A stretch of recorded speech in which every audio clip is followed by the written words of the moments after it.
Magandang araw po sa inyo, Sir Blair. Pati na rin po sa inyong mga giliw na tagapakinig.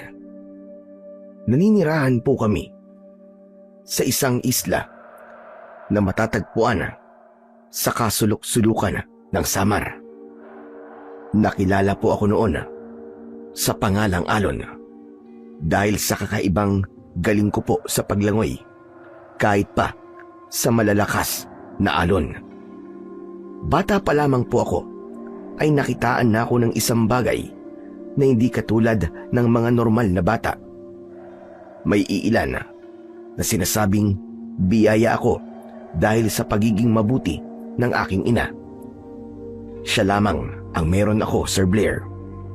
Dahil ng mga panahon na yon, sinasabi sa akin ng aking ina na hindi raw ito nagkaroon noon ng nobyo maski isa. Kaya naman, naging palaisipan yon sa isla kung saan kami naninirahan. Sana ay magustuhan niyo po ang aking kwento na ibabahagi. At ito ang aking kwento. Diyos kong batang ito. Alon, halika nga. Anak! Nay, bakit po? Ikaw talaga. Basta ka na naman bata ka. Sigurado ako na galing ka na naman dun sa dagat at naligo. Ilang beses ko ba sasabihin sa'yo na ayaw ko sumasama ka sa paglangoy dun sa dagat? Nay, teka lang naman po. Huwag naman po kayong magalit sa akin. Gusto ko lang naman po sumama kay Yugon eh. Mas pakikinggan mo yon kaysa sa akin, ganun ba? Hindi naman po sa ganun, Nay. Kapag po kasi lumalangoy ako sa tubig at nandun po ako, pakiramdam ko po napakagaan po ng loob ko. Basta, masayang-masaya po ako, Nay, pag naliligo po ako sa dagat. Hay nako, tumigil ka ha. Umuwi ka na sa bahay, sige na. Huwag kang lalabas. Bawal ka muna maglaro. At ayoko nang uulitin mo ito. Siguradong mapapalo ka na sa akin, sige ka. Pero, Nay, wala nang pero-pero, Alon. Kapag sinabi ko ay sinabi ko. Hindi ko na uulitin. Kapag nahuli kita uli, nagagawin mo ulit ito. Malilintikan ka na talaga sa akin. Opo, Nay. Masusunod po. Lumakad na ako pauwi ng mga oras na yon dahil sa takot na baka mapalo ako ni nanay. Akala ko tapos na ang sermon ni nanay, pero nagkamali pala ako. Pambihira ka talagang bata ka. Noon pa sinasabi ko na sa'yo. Paulit-ulit na lang ba tayo? Nay, masaya lang po talaga ako kapag nasa tabi po ako ng dagat. O kaya naman kapag lumalangoy po ako dun. Madami din po kasing taong humahanga sa akin kapag ginagawa ko po yung paglangoy sa malalakas po na alon. Naririnig mo ba mga sinasabi mo ha, bata ka? Napakadelikado noon, Alon. Ano kung malunod ka? Magkamali ka. Malakas ang alon ng dagat. Tapos lalangoyin mo lang ng ganun-ganun na lang. Nay naman eh, nag-iingat naman po ako eh. Nag-iingat. Bakit? May magagawa ba yung pag-iingat mo kapag nadisgrasya ka dyan sa mga hilig mong gawin? Teka lang po, Nay. Pasensya na po kayo kung sinaway ko po kayo. Pero kasi, Nay, dito po talaga ako masaya eh. Paano naman ako, anak? Hindi mo ba iisipin ang nararamdaman ko? Ang pag-aalala ko? Puro na lang ba sarili mo ang iisipin mo? Nay, hindi ko po kayo maintindihan eh. Dapat nga po natutuwa kayo kasi may ganito po akong kakayahan. Iniisip po ng marami na espesyal ako. Bakit ba ayaw niyo pong lumalapit ako sa dagat? Dahil delikado nga. Naiintindihan mo ba ako? Delikado! Yun ba talaga, Nay? O dahil sa panaginip niyo yun, nakukunin ako ng isang makapangyarihang nilalang na naninirahan po dun sa dagat? Anak, makinig ka sa akin. Mahal kita. At alam mo kung anong misteryo ang nababalot sa atin. Kung bakit nagkaroon ako ng ikaw. Na di ko malaman kung anong dahilan. At dahil doon, iniingatan kita, anak. Yun lang naman po ang gusto ko eh. Yung malapit po ako sa dagat dahil parang nabubuo po noon ang mga kulang ko po sa buhay. Alon, anak. Pero tulad nga na sinabi ko, hindi ka na uulit. Yun lang. Hanggang dito na lang tong pag-uusap na to. Hindi ko na uulitin pa ang sinabi ko sa'yo. Pero Nay, kasi po... Tapos na ang usapang ito, Alon. Sige na, magbanlaw ka na rin sa poso. Magbihis ka at kumain at matulog ng tanghali. Napakamot na lamang ako ng ulo ng mga oras na yon. Pero sinunod ko pa rin ang sinabi ni nanay. Nagbanlaw ako sa poso na mangyak-ngyak dahil alam ko sa sarili ko na kailanman ay hindi ako mananalo kay nanay at siya pa rin ang masusunod sa aming dalawa. Matapos akong magbanlaw ay naglakad na ako pabalik sa bahay. Matulog ka na ha? Tulad ng sinabi ko sa'yo, Alon. Ayoko nang mauulit pa yon. Malilintikan ka talaga sa akin. Gusto ko, pagbalik ko, ay madadatnang kitang tulog. Nagkakaintindihan ba tayo? Nay, saan po ba kayo pupunta? Parating ang lolo Aki mo, yung kapatid ni tatay. Talaga po, Nay? Oo, kaya nga susunduin ko lang muna siya. Nasa kabilang isla na siya. Wala raw siyang masakyan papunta dito. Wala daw yung mga nirerenta ang bangka papunta dito. Masyado raw kasing maalon. Kanina niyo naman po lalaman, Nay. Kay Tio Jojo mo, galing siya sa kabilang isla. Isasakay na raw nga niya sana eh. Kaso, puno rin siya ng pasahero papunta rito. Yung bangka din niyang sasakyan ko papunta sa lolo mo. Ako na ang rerenta ng bangka para masundo ang lolo Aki mo. Sus, nagpapalakas lang si Tio Jojo sa inyo para sagutin niyo na po siya. Ang tagal-tagal niya na po kasi naliligaw eh. Di niyo pa rin po sinasagot. Tignan niyo nga po, nalipasan na po siya ng panahon. Buhok niya po, namumuti na rin. Ikaw, Alon, ang bibig mo ha? Hindi kita tinuruan ng ganyan. At saka, sa edad kong ito, wala pa rin akong balak na mag-asawa. Wala naman pong masama, Nay, sa sinabi ko po. Gusto ko lang po kasi na magkaroon ka ng katuwang po sa buhay. Nakikita ko naman po na mabait po si Tio Jojo eh. Kaya naman alam ko po na karapat-dapat po siya sa inyo. Ayos na muna ako, anak, na meron akong ikaw. Sa bagay po, nasa sa inyo naman po yun, Nay. Susuportahan ko na lang po kayo. Pero kapag napag-isipan niyo na po na sagutin po si Tio Jojo, ayos lang po sa akin ha. Tignan mo tong batang ito. Ay, siya nga pala, Nay. Pwede po ba ako sumama sa inyo? Hay nako, sabi ko na eh.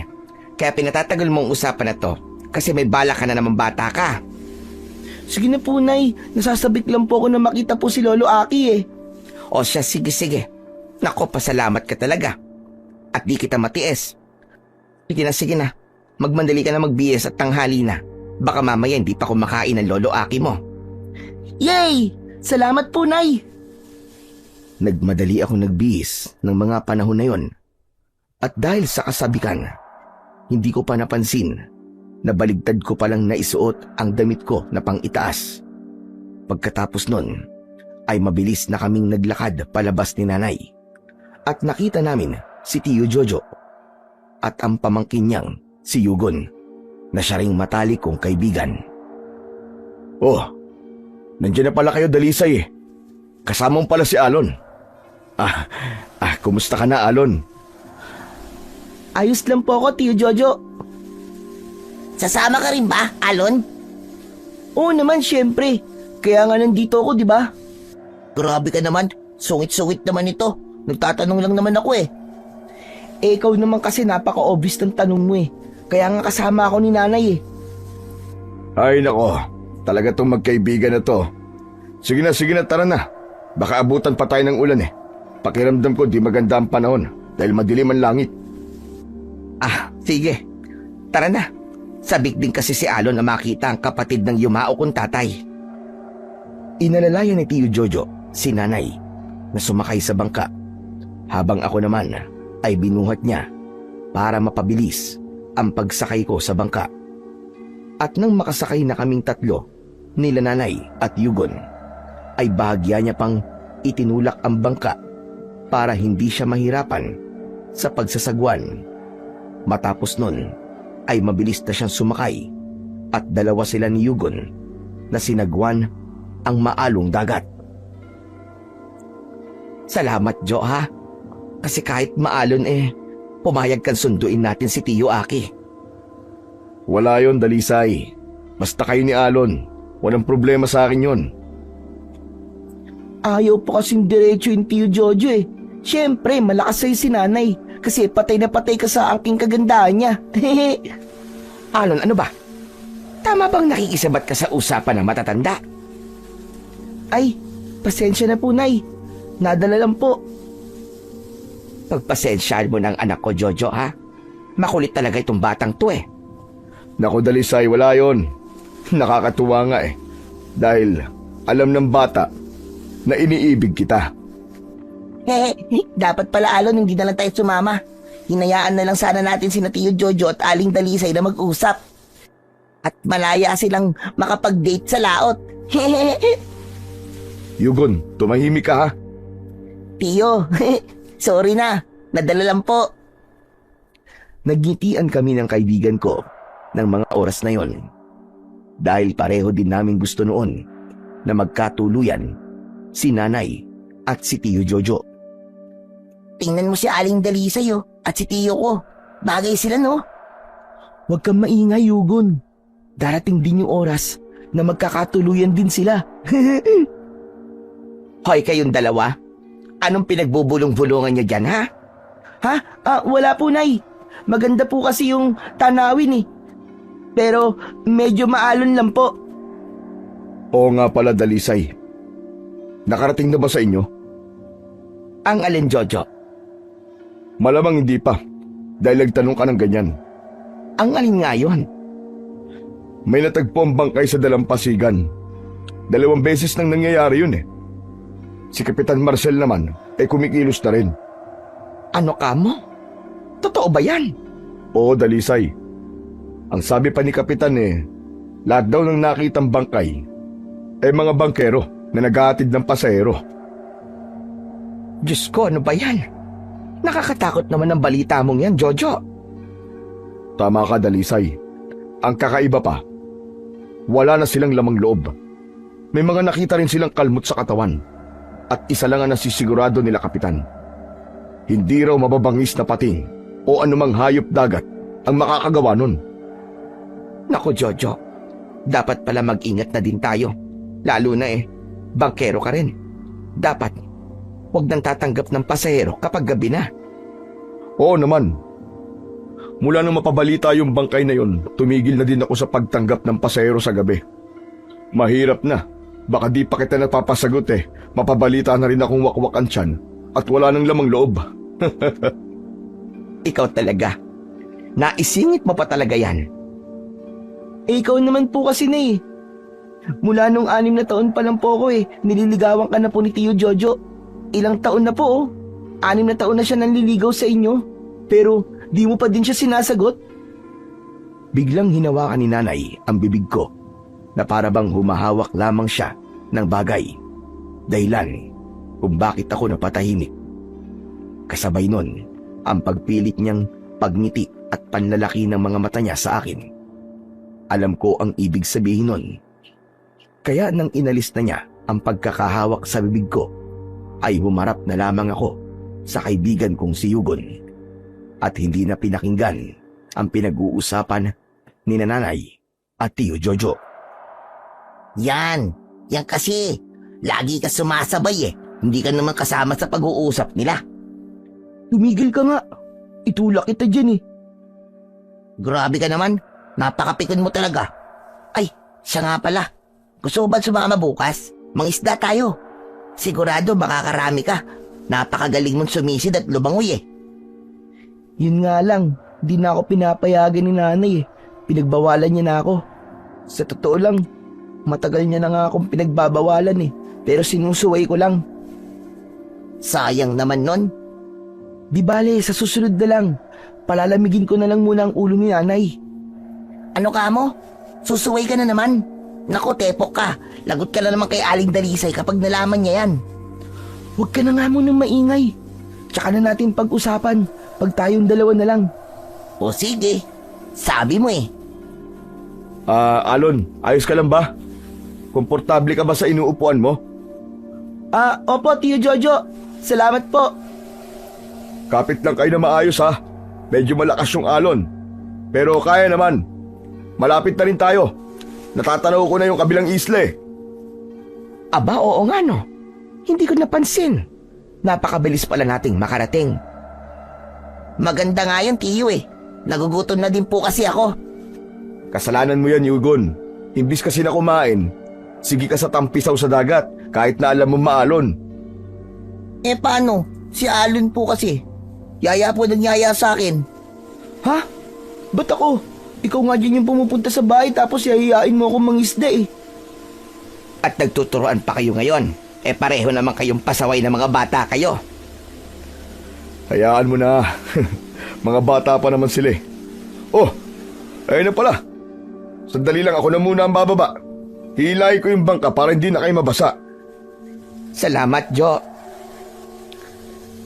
Nginitian lang ni Tio Jojo si nanay ng mga oras na yon at bumaba na ito. Hinila ang bangka. Nauna niya akong binuhat para ibaba. Sunod nun, inalalayan niya si nanay para bumaba. Habang ang kaibigan ko naman ay hinayaan niya lamang ng mga panahon na yon na bumaba sa sarili niyang diskarte. Dahilan kung bakit ito napasubsob sa tubig. Ano ba yan, Yugon?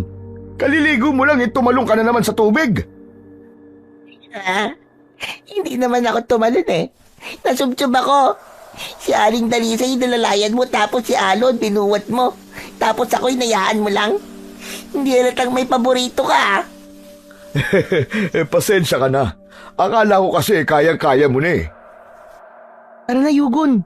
Kaninang dilim ng langit. Ngayon ang sakit na sa balat ng sikat ng araw, ang init. Eto na nga, sandali lang. Gusto mo pa yata buhating ka pa ni Tio Jojo eh. Aba, sa laki ng katawan mo, baka mamaya mapilayan pa siya. Grabe ka naman sa akin, Alon. At least malusog ako. Ikaw patpatin. Ayan na naman kayong dalawa. Nag-aaway na naman kayo. Tinawanan ko na lamang ang kaibigan ko ng mga oras na yon. Naglakad kami ng kaunti at nakita namin sa hintayan ng pasahero si Lolo Aki na may hawak na dyaryo at nag-iisa. Lolo Aki! Lolo! Dahan-dahan lang, Alon, at baka mamaya'y madapa ka. Nay, ayun na po si Lolo. Nasasabik na po talaga ako eh. Ikaw naman na bata ka. Hindi naman lilipad palayo ang lolo mo, kaya wag ka muna masyadong sabik. Makakalapit din tayo sa kanya. Basta Nay, gusto ko na po siyang mayakap. Mauuna na po ako. At ng mga oras na yon ay mabilis na akong tumakbo. At nang makalapit na ako kay Lolo, ay dahan-dahan akong gumapang at lumusot sa ilalim ng dyaryo. Bulaga! Lolo Aki, kumusta na po kayo? Sus, Ginoo ko! Dahil sa gulat ni Lolo Aki, ay napalo niya ako sa noo ng kanyang kamay. Aray ko naman, Lo. Ba't ikaw nga ba yan, Alon? Siyempre naman po, Lo, ang nag-iisa niyo pong gwapong apo. Aray ko, ang sakit po dun ah. Abay, bakit ka naman kasi nang gaganon? Magugulatin ako. Eh gusto ko lang po kayong masurpresa eh. Pero grabe pala yung kapalit. Para yatang nagkaroon pa ako ng bukol ah.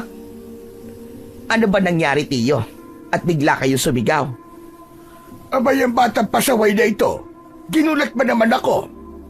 Hay nako, pagpasensyaan nyo na po, Tiyo.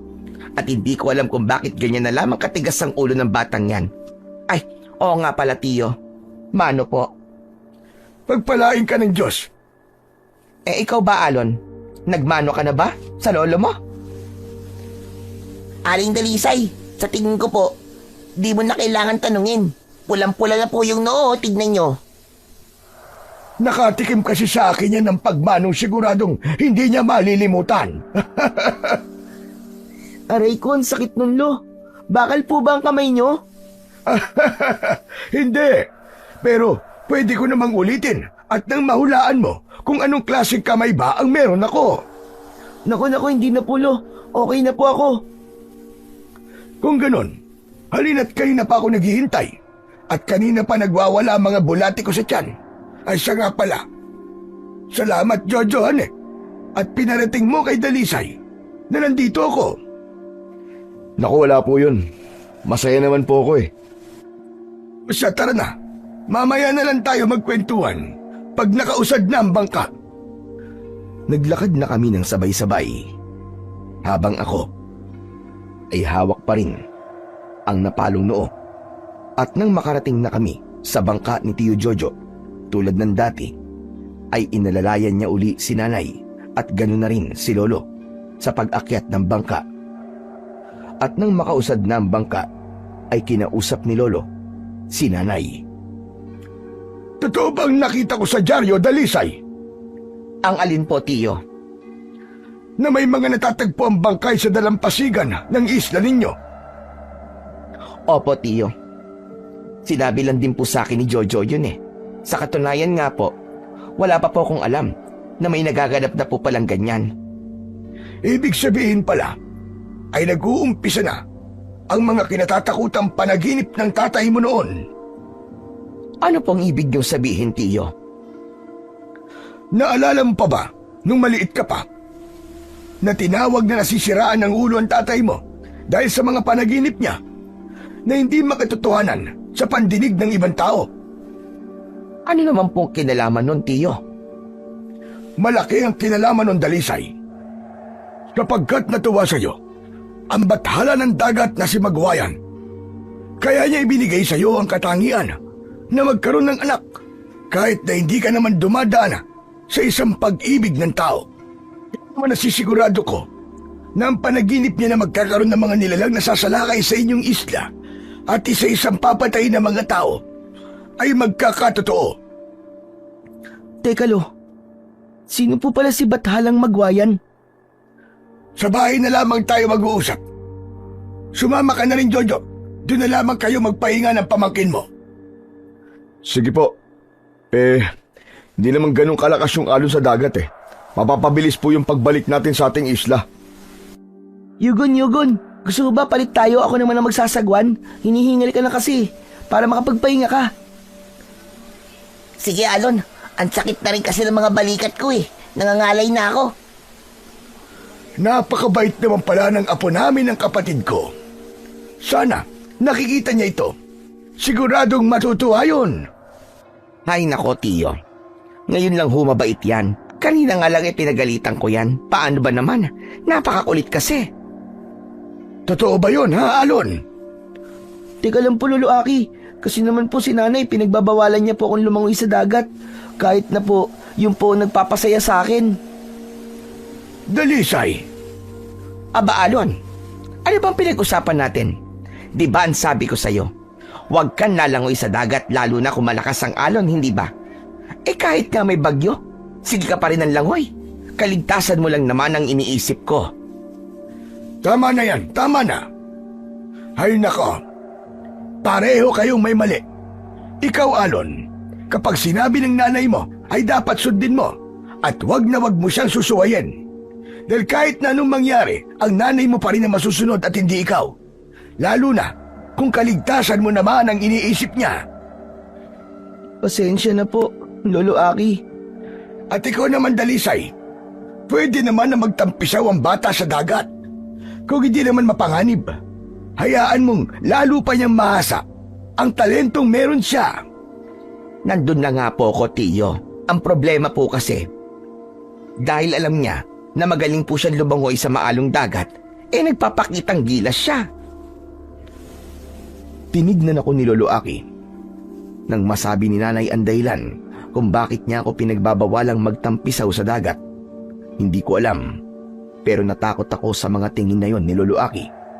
Ngunit habang tinititigan niya ako, bigla na lamang umuga ang aming sinasakyang bangka. Diyos ko, ano yun? Tiyo, sa banda puro no, tignan nyo. Anak ng hayop na hipto to. Pinagsabihan ko na silang wag gagamit ng dinamita sa dagat. Hindi talaga sila marunong makinig. Hindi maganda ito. Maaaring magalit ang mga nilalang ng tubig sa ginagawa nila. O maaaring naaabala na rin nila ang mga nilalang. Dahilan kung bakit nagkaroon na ng mga biktima. Nasisigurado kong Mga aswang nakatao ang nagagalit sa kanilang mga ginagawa. Hayaan nyo na muna sila ngayon, Tiyo. Lumalakas na naman ang alon ng dagat. Kailangan na natin makabalik sa dalampasigan. Hindi maganda ang pakiramdam ko rito. Sige, Yugon, kunin mo na kay Alon ng sagwan. Ikaw na muna ang gumawa at magmadali na tayo. Opo, Tiyo. Ibinalik ko kay Yugon ang sagwan na hawak ko. Ngunit habang patuloy na nagtatapon ng dinamita sa dagat, sinamang Hipto, ay mas lalo pang lumalakas ang alon sa tubig. Dahilan kung bakit lalong umuga ang bangka na aming sinasakyan. Diyos ko! Nagalit na nga sila. Kailangan na talaga natin makaalis sa tubig at baka lumubog pa ang bangka. Huwag kayong mag-alala, Dalisay. Hindi ko kayo pababayaan. Jesus Maria Joseph, hindi na talaga ito maganda. Napansin ko rin ng mga panahon na yon ang mas malalakas na hampas ng tubig dagat. Ang iba ay nasasalo ng aming sasakyang bangka. Maliban doon, napansin ko rin ang mga kakaibang nilalang na nasa ilalim ng tubig. Hindi ko sila gaanong matanaw dahil sa labo ng tubig dagat na nanggagaling sa dinamita na kanilang hinahagis. At nasisigurado ko ang mga nakita kong nilalang ay palapit sa grupo nila. Dahil doon, bumalot ang takot sa aking pagkatao. Walang pagdadalawang isip akong tumalon sa maalong dagat. Alon! Ano ba yung ginagawa mo? Kailangan kong gawin to, Nay. Hindi ko po alam, pero may bagay po na bumubulong sa akin na dapat ko na po kayong maialis rito. Umahon ka na lamang dyan, anak. Kaya naman ni Jojo to. Ngayon na lang po to, Nay. Pangako, huli na po talaga to. Hayaan mo na siya, Dalisay. Sige na, kumapit ka na maigi. Pero Tiyo, May dahilan ng anak mo, Dalisay. Kaya pagkatiwalaan mo siya. Tinignan na lamang ako ni Nanay na may pag-aalala sa mga mata. Kaya naman, mabilis akong lumangoy habang tulak-tulak ang bangka. Nang makarating kami sa dalampasigan, ay hindi man lang ako nakaramdam ng pagod. Hinawakan ni Nanay ng maigpit ang braso ko at alam kong galit siya dahil sa ginawa ko ng mga oras na yon. Kakaiba ang ginawa mong yun, Alon. Hindi yun normal. Pinakita mo lang sa amin na hindi ka lang malakas, matapang, at meron kang talento na hindi tulad sa iba. Teka lang ho, Lolo Aki. Bakit parang bigla na lang pong nawala yung grupo nilang Hipto? Hindi naman sila ganong nalalayo sa atin, ah. ay nako. Huwag mo na silang problemahin pa, Jojo. Mabuti pa, pumunta ka na lamang kay Kapitan at sabihin mo ang kawalang-yaang ginagawa nila Hipto. Sige, sige. Yugon, maiwan ka muna kay Dalisay, ha? Kailangan ko masabi ang lahat ng to kay Kapitan Marcel. Sige po, Tiyo. Doon na lamang kayo kumain, Jojo. Ganun na rin ikaw, Yugon. Kaya tara na po. Pati ikaw, Alon. Sa bahay tayo mag-uusap. Pero, Nay, Wala nang pero-pero. Sumuway ka na naman sa mga hinabiling ko sa'yo. aray, Nay, aray. Aray, masakit. Tama na po. Ano ba yan, Dalisay? Ayusin mo naman ang pagkakahawak sa bata. Magdaan-daan ka. Hindi na nagsalita si Nanay sa mga sinabi niyo ni Lolo Aki at halos kalad ka rin niya ako dahil sa pamamaraan niya ng pagkakahawak sa braso ko. Magmadali ka at magbihis ka sa bahay. Nay naman eh. Pasensya na po. Ay, Diyos ko. Puro ka na lamang pasensya, pasensya, pasensya. Wala nang pagbabago. Bilisan mo at magbihis ka. Tapos dumapa ka rito sa mahabang upuan. Nay, pasensya na nga po. Ayoko ng puro pasensya, Alon. Gusto ko ay magbago ka. Pero dapat niyan ay madisiplina ka. Hindi ko na gusto mga ginagawa mo. Paulit-ulit na lang. Ayoko po, Nay. Nay, sandali. Ayoko po. Ayaw mo mapalo, pero napakatigas ng ulo mo. Sige, kung ganon. Halika rito. Dahil sa katigasan ng ulo ko, ay pinalo ako ng tsinelas ni Nanay. Minsan lang akong paluin ni Nanay, pero alam ko na dapat na talaga akong magtanda. Nay, tama na po. Opo, pangako po, hindi na po talaga mauulit. Ano ba yan, Dalisay? Bakit mo naman pinapalo ang bata? Ano bang nagawa niyang mali? Tiyo, sinuway na naman ako ng batang ito. Ayoko nang ginagawa niyang yon dahil mapanganib. Pero ginawa niya yon para mabilis tayong makarating dito sa Pampang. Sige, sabihin na natin ganon. Pero alam naman niya na kinakagalit ko ang ginawa niyang yon. Yun ang pinagbabawal ko sa lahat. Pasensya na nga po, Nay. Di na po talaga mauulit. Pangako po. Hindi ka na naawa sa bata, Dalisay. Tingnan mo. Pulang-pula na ang hita. Kakapalo mo. Ay nako, bahala kayo. Kapag kinusinti niyo ang batang yan at napahamak siya dahil sa mga ginagawa niya, ewan ko na lang talaga. Binitiwan na ako ni nanay at dumiretso siya sa aming kusina. Nilapitan naman ako ni Lolo Aki at ni Yugon. At hinawakan ako sa balikat ng lolo ko. Ayos ka lang ba, ha iyo? Ayos lang po ako, Lo. Kasalanan ko naman po talaga kaya nagalit po si nanay eh. Tama lang po sa akin na paluin niya po ako. Dahil hindi po ako nakikinig sa kanya. Kahit na, dapat hindi ka pa rin niya pinalo. Dahil maganda naman ang dahilan mo kung bakit mo ginawa yun. Ayos lang po talaga, Lo. Alam ko po ang pagkakamali ko. O siya, kung ganun magbihis ka na. Tapos hintayin natin si Jojo at sabay-sabay na tayong kumain. Dito lang ako, Alon ha. Kung pwede din sana, makiram na rin ako ng damit. Hindi ko alam kung kasya sa'yo ang mga damit ko eh. Pero halika, tignan natin kung meron kakasya sa'yo. Sige, salamat, Alon. Nang makapagbihis na kaming dalawa, bumalik ako sa kinaroroonan ni Lolo Aki. Lumabas kami at sa tabi ng natumbang nyug ay naupo kami. Pabayaan mo muna ang nanay mo. Kung ikaw ay nagawa mo matanggap ang pagkakamali mo, nasisigurado kong ganun rin siya. Salamat po, Lolo Aki. Gusto mo bang ituloy ko ang kwento tungkol sa bathala ng dagat? Kung ayos lang po sa inyo, Lolo. Pwede ho ba akong sumali sa pakikinig, Lolo Aki? Naku, walang problema. Halika rito. Ngayon, handa na ba kayong makinig sa aking kwento? Opo, Lolo. Handa na po ako. Ganon rin po ako, Lolo Aki.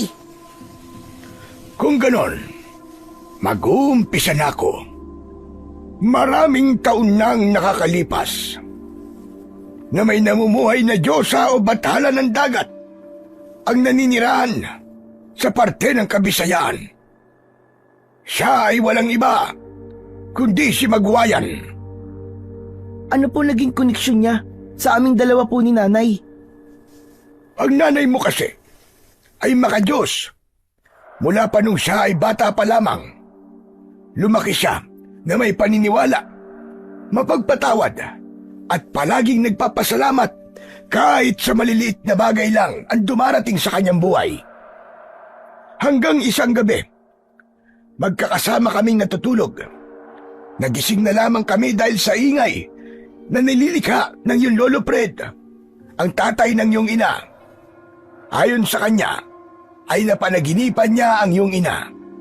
Magkakaanak raw ito, at galing daw ito sa dugo ng isang diyosa o bathala ng karagatan.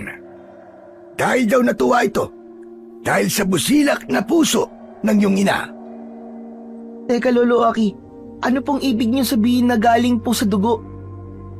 Ang ibig ko lamang sabihin na po, kahit na walang nobyo ang nanay mo, pagtungtong ng edad niyang 25, ay isisilang niya ang isang sanggol na hindi katulad ng mga normal na tao. Kung ang gusto mo naman malaman kung ano ang itsura ni Magwayan, pasensya ka na po. Ang nalalaman ko lamang ay ang sinabi sa akin ni Fred na isang marilag daw si Magwayan. Maganda at mahinaon. Ang kanyang kasuotan naman raw ay asul na may halong pilak na dumudugtong sa tubig ng dagat. May hawak raw itong malaking sagwana Yun ang sabi sa kwento ng yung yumaong Lolo Fred. Ang ibig niyo po bang sabihin, pinanganak po talaga ako ni nanay na ganito? At totoo po na wala po akong tatay? Oo, Apo. Kaya mula noon, pinaniniwala ang anak ka ng bathalang si Bagwayan at ginamit lamang ang iyong ina para mailikha ka sa mundong ibabaw. Pero para sa amin, isa kang biyaya, anak. Kaya po ba, ayaw ako papuntahin ni nanay sa dagat at hayaang maligo dahil po doon? Natatakot kasi siya, Apo, na baka kunin ka sa kanya ni Magwayan. Pero sigurado naman ako na hindi gagawin yun ng batala o Diyosa ng karagatan dahil ibinigay ka nga niya sa amin. Kung ganun po, naiintindihan ko na po ngayon. Kaya sana ay huwag mong masamain ang pag-iingat na ginagawa sa'yo ng nanay mo dahil para rin sa iyong kapakanan yun. Salamat po, Lo, dahil pinaintindi niyo po sa akin ng lahat. Maraming salamat po talaga. Niyakap ko si Lolo Aki at maya-maya pa, siya namang dating ni Tiyo Jojo. Halata sa kanya ang pagkabalisa. Tiyo Jojo, ano po nangyari? Ba't parang alalang-alala po ang itsura niyo? May nangyari po ba? Masamang balita, Alon. Mang Aki, napakasamang balita po. Bakit? Ano ba nangyari? Yung bangka po na grupo po nila Hipto, natagpo ang wasak. Pagdating ko kasi sa barangay, agad kumilos si Kapitan. Naglakad-lakad kami. Doon nakita ng mga tanod ang sinasakyang bangka nila Hipto. Wasak at wala nang ibang parte nito. Isang masamang balita nga yan, Jojo. Mga grupo ng mangingisda, kumusta sila? Yun nga po, Mang Aki. Yung bangka nakita na, pero sila Hipto hindi pa. Diyos ko, ito na talaga ang pinakakinatatakutan ko. Totoo ngang kumikilos na ang mga aswang nakataw. Hindi ito maganda. Lolo Aki, ang kataw ho ba kalahating isda, kalahating tao? Tama ka po. Katulad sila ng mga magindara. Ang pinagkaiba lang, ang mga kataw ay madalang manakit ng tao. Tagabantay sila ng dagat. Umaatake sila kahit na sa araw, lalo na kung pinipirwisyo ng mga tao ang karagatan. Hala, may nakita po ako kanina. Habang patuloy po na nagtatapon po ng dinamita si Namang Hipto. May mga nilalang po sa ilalim ng tubig na mabilis po na lumalangoy papalapit po sa bangka nila. Yung po ang dahilan ko kung bakit po ako tumalon sa tubig para lumangoy po at itulak po ang bangka natin. Hindi maaari ito. Nangyayari na ang nasa panaginip ng aking kapatid. Mang Aki, ayos lang po ba kayo? Hindi, Jojo. Sa nalaman kong ito, pati ang mga magbabangka at mangingisda ay parurusahan ng mga aswang nakataw. Hindi lamang yon. Siguradong papatayin sila sapagkat ayon kay Fred, sa darating na panahon, dahil sa pagiging malupit ng mga tao sa kalikasan, ay magkukulay dugo ang dagat. Mapupuno ng patay, nalulutang sa tubig. Kailangan matigil ito bago pa man tuluyang magasik ng lagim ang mga aswang nakataw. Napahawak si Lolo Aki sa kanyang dibdib. Kaya naman natakot ako at binitbit namin siya sa loob ng bahay. Kinuhanan ko siya ng tubig na maiinom. Ano nangyari, Jojo? Pasensya na, Dalisay. Hindi ko alam na sensitibo si Mang Aki sa mga masasamang balita. Bakit? Ano nga bang nangyari? Yung bangka nila Hipno natagpo ang wasak, habang ang grupo naman nila ay nawawala. Diyos ko, hindi nga ito maganda. Kumain na muna kayo. Ako nang bahala sa kanya. Sige na. Sumunod ka na rin doon, Alon. Mamaya nakakain ng lolo mo. Sumunod ako sa sinabi ni Nanay. Sinama ko sina Tiyo Jojo sa aming kusina at doon ay sabay-sabay kaming kumain. Hindi ko naman mapigilan ang mapasilip dahil nakikita kong hirap na hirap si Lolo sa paghinga. Alon, Ano po yun, Tiyo Jojo? totoo ba yung sinabi mo kanina? Alin po doon? Yung tungkol sa mga nilalang na nakita mo. Naku, Tio Jojo, totoo po yun. Hindi po ako magkakamali. Kalahating isda at kalahating tao po ang nakita ko. Kulay berde po ang buntot at kulay puti naman po ang mga buhok. Kailangan na talaga mapigilan ang paninira ng mga tao sa karagatan. Natatakot ako para sa kaligtasan natin lahat. Sa sinabi mo, Tio, natakot na tuloy ako pumunta sa tabing dagat eh. Nakakakilabot talaga. Iniisip ko pa lang ang itsura nila. Baka hindi na ako makagalaw. Dapat lang, Yugon. At wag na wag mo nang susubukang maggala pa sa tabing dagat o kahit magtampisaw man lang dahil delikado na talaga. Opo, Tio. Nang matapos kaming kumain, naabutan ko si nanay na nakaupo habang si Lolo Aki naman ay natutulog. Umupo ako sa isang upuang kawayan at hindi na nagsalita. Dalisay, maraming salamat sa pagkain ha. Napakasarap mo talaga magluto. Mauuna na kami ni Yugon. Basta pag may kailangan ka, tawagin mo lang ako. Basta ikaw, hindi ako tatanggi. Sige, Jojo. Maraming salamat sa iyo. Walang anuman, Dalisay. Sige, Alon, mauna na kami. Alon, bukas dito na lang tayo maglaro sa tabing bahay nyo. Pupuntahan kita rito. Sige, Yugon. Salamat. Nang makalabas na sila, ay tahimik lamang akong pinagmamasdan si nanay. Alam ko, nagalit pa rin ito sa akin. Nay, pasensya na po kanina ha. Pangako po, hindi na po yun mauulit. Halika rito. Umupo ka sa tabi ko. Nang sabihin yun ni nanay, lumapit ako at umupo sa tabi niya at yumuko. Nay, ayoko pong magalit kayo sa akin. Alam ko po na mali po ang suwayin kayo. Pero ginawa ko pa rin po ang bawal. Pasensya na po kung nagalit po talaga kayo sa akin. Hindi na po talaga mauulit, Nay. Pangako? Opo, Nay, pangako po. Niyakap ako ni nanay. Napansin ko ang pagluwa ng mga mata niya. Nay, bakit po kayo umiiyak? Pagpasensyaan mo na rin ang nanay ha. Kung napalo kita kanina. Pasensya na talaga. Ayoko talaga na gawin yon. Nadala lang ako ng galit ko. Ayos na po yun, Nay. May dahilan naman po kung bakit niyo po ako pinalo eh. Pero Nay, pangako po talaga, kahit kailan, hindi na po ako uulit. Pangako mo yan, anak ha? O siya, sige na. Tutungo mo na ako kila Jojo. Dito ka lang at bantayan mo ang Lolo Aki mo. Nakalimutan ko kasing ibigay ang bayad sa kanya. Sige po, Nay. Mag-iingat po kayo.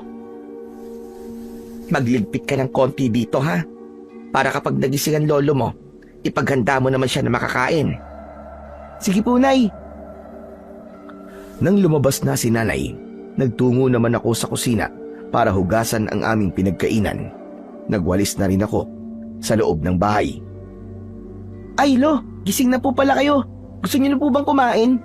Sabihin niyo lang po at ipag-aasikaso ko po kayo na makakain niyo.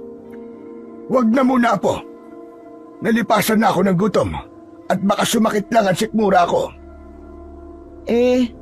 Ano pong gusto niyo? Tubig na lamang, Apo. Ayos na sa akin ang tubig. Sige po, sandali lang po. Ikukuha ko po kayo. Salamat, Alon.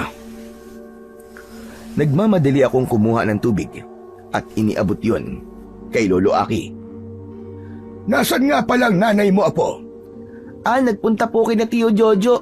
Nalimutan daw po niya kasing ibigay yung bayad para po sa pagsundo sa inyo. Ganun ba?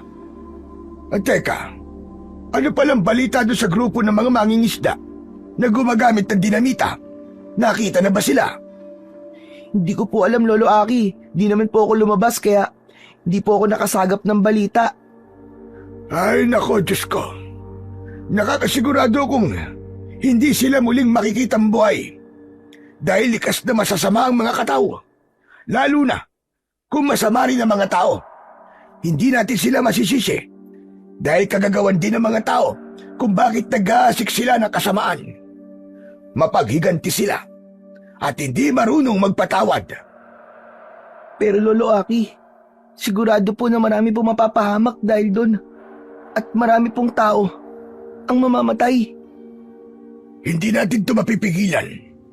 Kung walang nilalang ng liwanag, ang pipigil sa kanila. Pero Lolo Aki, sino pong gagawa nun? Kailangan nating humingi ng tulong sa ating amang lumika. Ganun na rin sa mga Diyos at batal ang kanyang ginawa. Ngunit hindi ako sigurado kung pakikinggan nila tayo. Dahil kagagawan din naman ng mga tao kung bakit nag-umpisa silang sumalakay. Pero kailangan po may gawin po tayo. Kailangan mapigilan po natin to. Hindi ko po kayang malaman o makita na may mga tao pong nasasaktan o mamamatay. Ang kailangan lamang natin ngayon ay magdasal. Hayaan nating kumilos ang ating Panginoong Diyos at sigurado ako nagagamit siya ng nilalang ng liwanag o tao upang mapuksa ang kampo ng kadiliman. Sana nga po, Lo. Nag-aalala po ako para sa mga taong walang ginawang masama sa karagatan. Baka madamay po sila. Ay nako, hindi ko akalaing magkakaproblema tayo kagad pag uwi ko rito. Habang nag-uusap kami ni Lolo Aki, ay biglang dumating si Tio Jojo at Nanay na hinihingal. Napatayo kami ni Lolo at tumingin sa kanilang dalawa. Abay, hingal na hingal kayo ah. Huwag niyong sabihin sa akin. Mga Aki, kung ano man po ang iniisip niyo, nagkakamali kayo. Pero isang bagay po ang nalaman namin ni Dalisay habang nag-uusap kami kanina.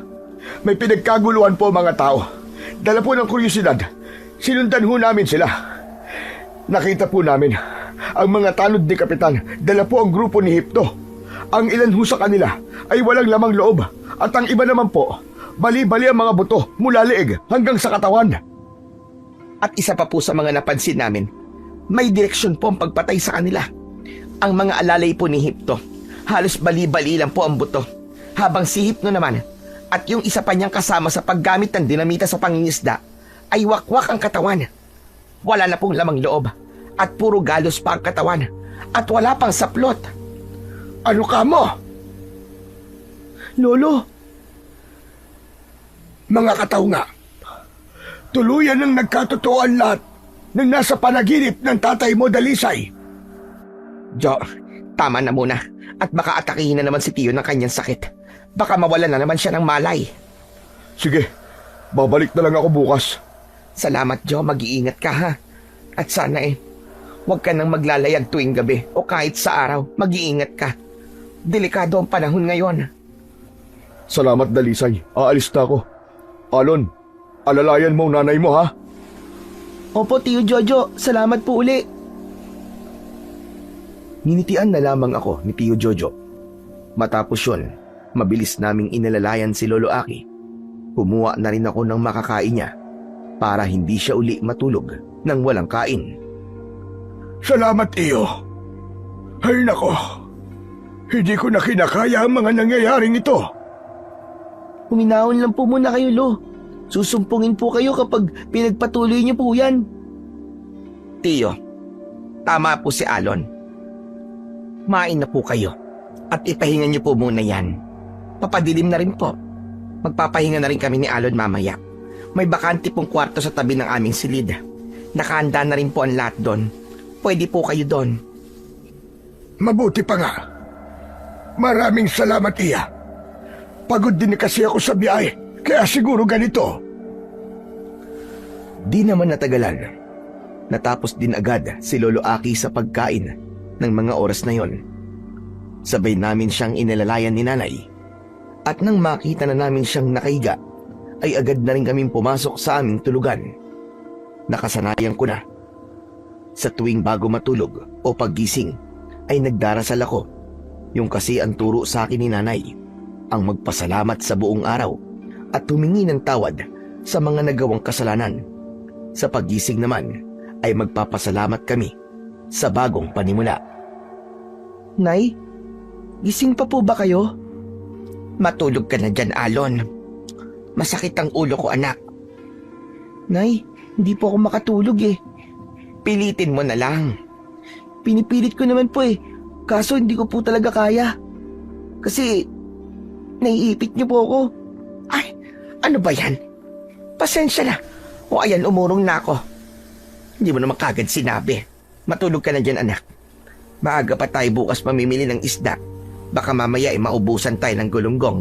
Paborito pa naman yun ng lolo mo. Lalo na sa paksiw at gata. Sige na, matulog ka na dyan. Para bukas pagising niya, may almusal na kagad. Sige po, Nay. Aray ko, parang nangalay yata yung braso ko. Ngunit kahit maluwag na ang pwesto ko, ay hirap na hirap pa rin akong makatulog. Lalo na nang may marinig akong pagtawag. At pangalan ko pa ang binibigkas nito. Dahan-dahan akong lumabas. Hindi ko alam, pero parang nawalan ako ng kontrol sa aking mga paa. Basta nalaman kong naglakad na lang ako palapit sa dalampasigan.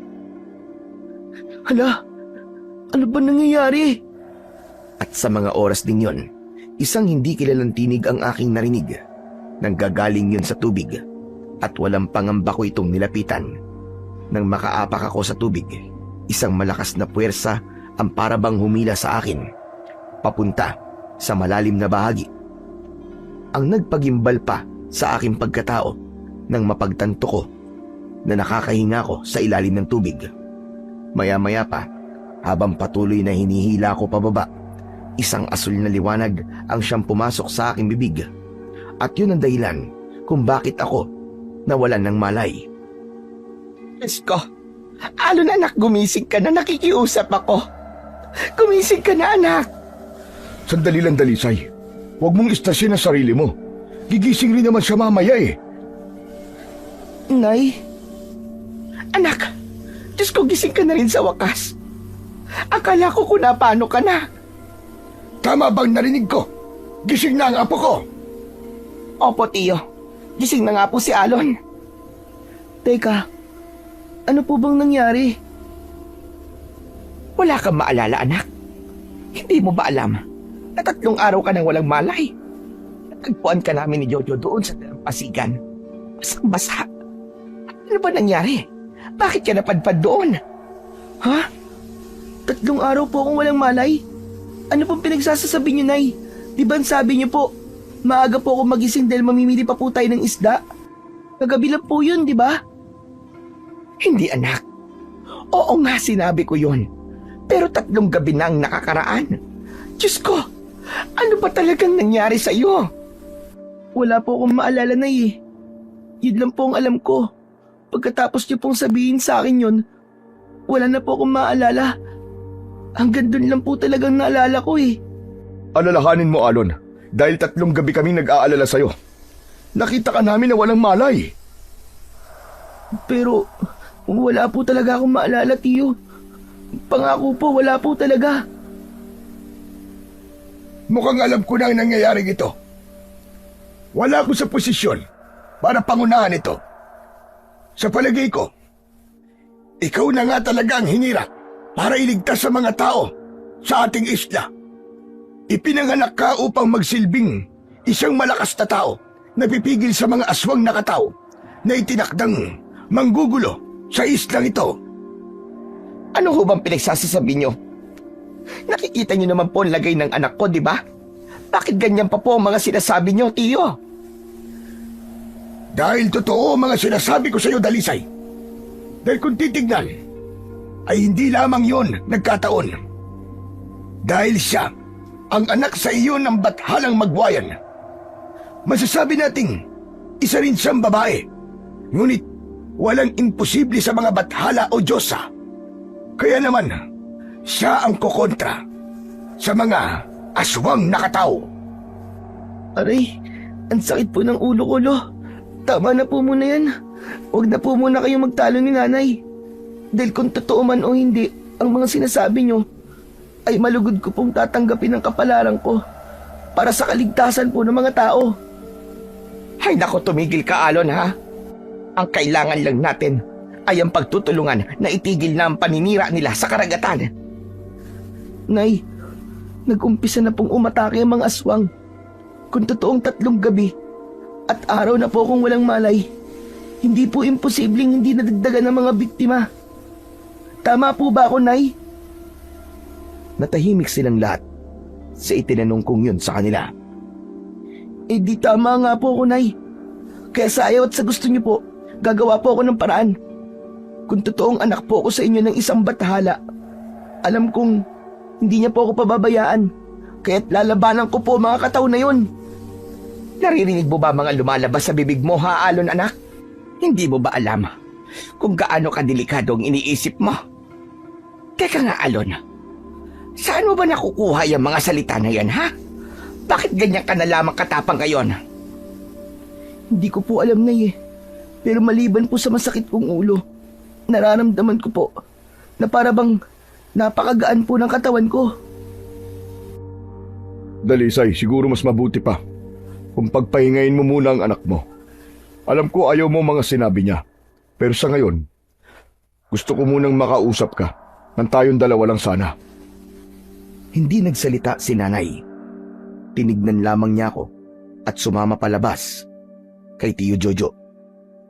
Habang si Lolo at Yugo naman ay naiwan sa tabi ko. Ayos na ba ang pakiramdam mo ngayon, Alon? Ayos naman.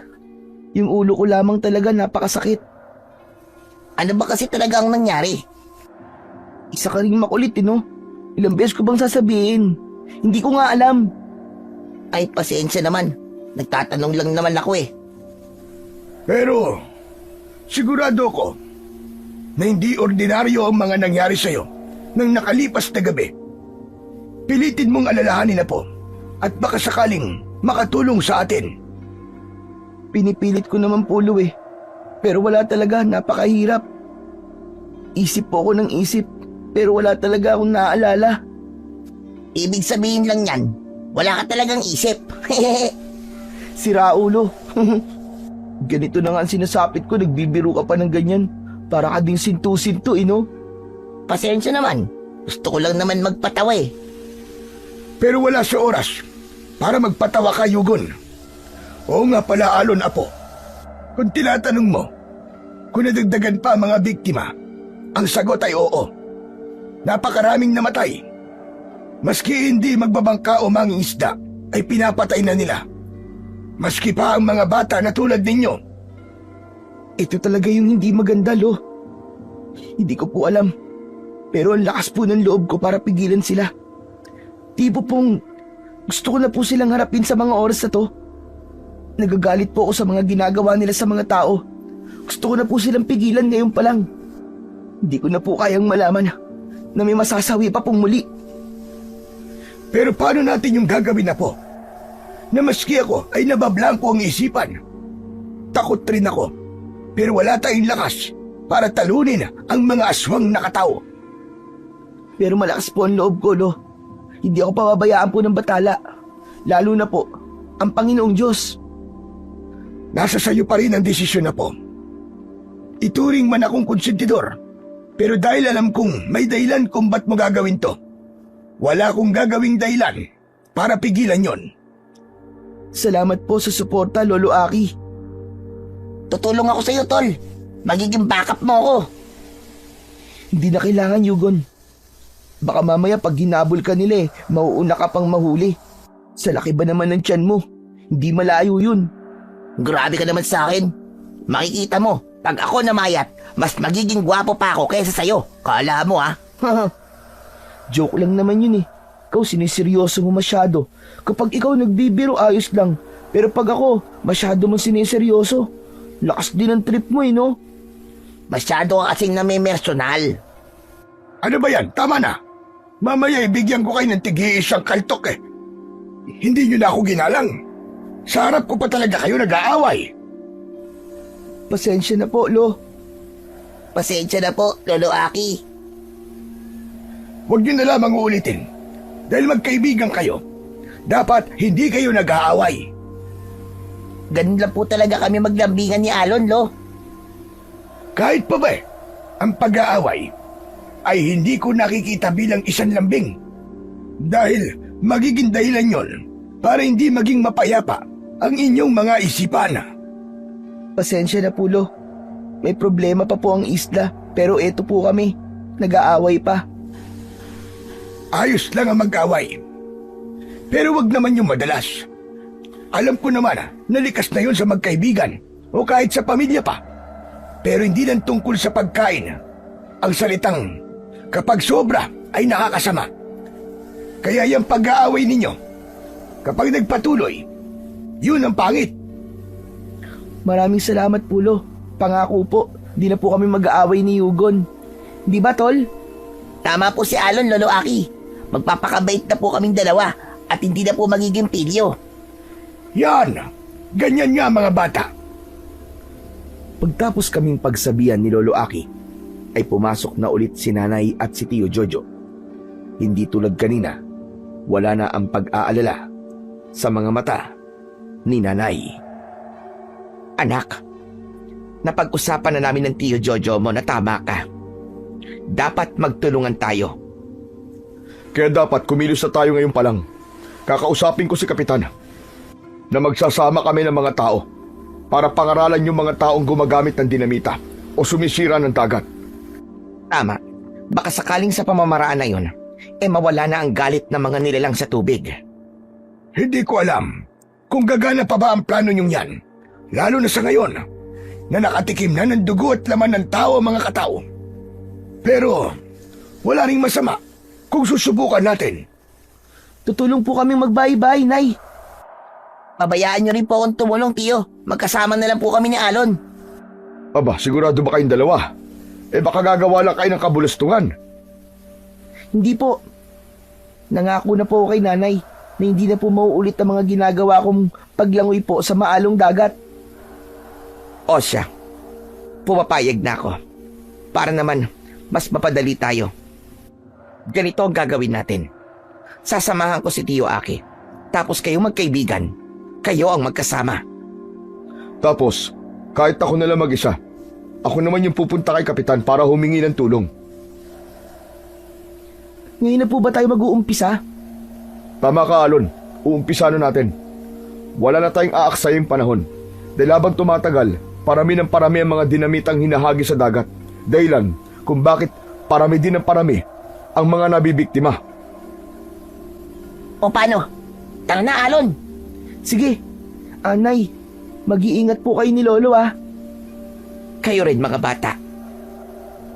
Naghiwa-hiwalay kami At naglakad sa magkakaibang direksyon.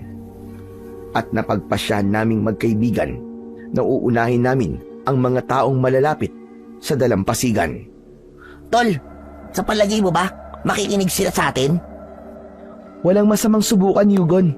Para din naman sa kanila to eh. Ang dami kasing tanong sa isip ko eh. Kung maniniwala ba sila o kung ano-ano pa. Diba, may nabanggit nun sa atin na iniisip daw ng mga tao na baliw ang lolo mo na tatay ni Aling Dalisay. Paano kung isipin nila na ganun din tayo? Nasa sa kanila na yon, Yugon. Kapakanan lang naman nilang iniisip natin eh. Hindi naman para lang sa atin ang ginagawa nating to eh. Para din sa kaligtasan nila. Pero kung ayaw nilang makinig at patuloy lang din sila na sisirain ng dagat, sila rin ang parurusahan ng mga nilalang ng kalikasan. Malinis ang konsensya nating iligtas ang buhay nila. Pero kung mamasamain nila to, wala na tayong magagawa, Yugon. Oo, tama ka, Tol. Ano ba kasing pinag-aalala ko?